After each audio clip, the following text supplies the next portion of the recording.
SSP Africanus Laurian Sule ambaye ni mkuu wa usalama barabarani wa mkoa wa kipolisi Temeke.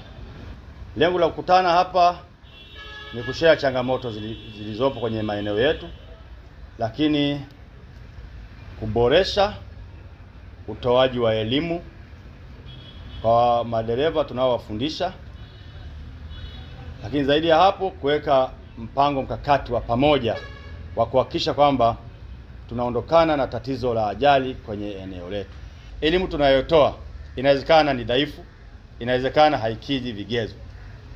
Kama ambavyo nimetangulia kusema hapo awali, tumefanya maboresho makubwa sana.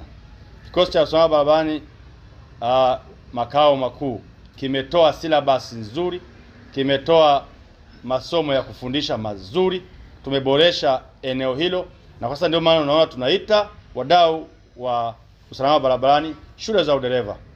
Tumewaita ili kuwapa hiyo dozi ya mafunzo ambayo yanapaswa kutolewa. Lakini sio hivyo tu. Yapo maboresho mengi yamefanywa sana. Mambo mengi sasa hivi kama unafuatilia, serikali imesema inataka mambo mengi yaende kimfumo. Tehama iko juu sana.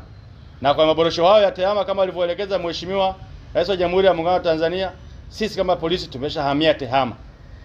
Kikosi cha usalama barabarani kimehamia tehama, kinawasiliana na shule za udereva kwa tehama, vyeti vinatumwa kwenye mfumo, TRA tunapeleka kwa tehama, tukifanya ukaguzi tunapeleka kwa mfumo kwa maana tehama, ukaguzi wa magari upo kwenye tehama. Tuko very advanced.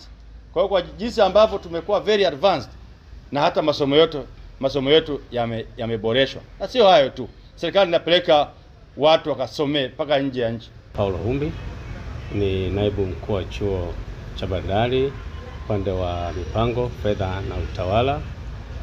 Kwa leo tuko hapa na mwakilisha mkuu wa chuo. Sisi chuo cha bandari tumepewa nafasi cha kuwa wenyeji kwa ajili ya kujadiliana kama wadau wa vyuo ambavyo tunaendesha mafunzo kwa madereva wa mitambo, lakini madereva wa magari madogo na magari makubwa. Kwa hiyo tuko hapa kwa ajili ya kupata changamoto zinazoendelea ndani ya vyuo vyetu, ili mkuu wa usalama kwenye upande wa kanda hii ya Temeke aweze kufahamu changamoto zinazoendelea na kuweza kuweka mipango ya nini kifanyike ili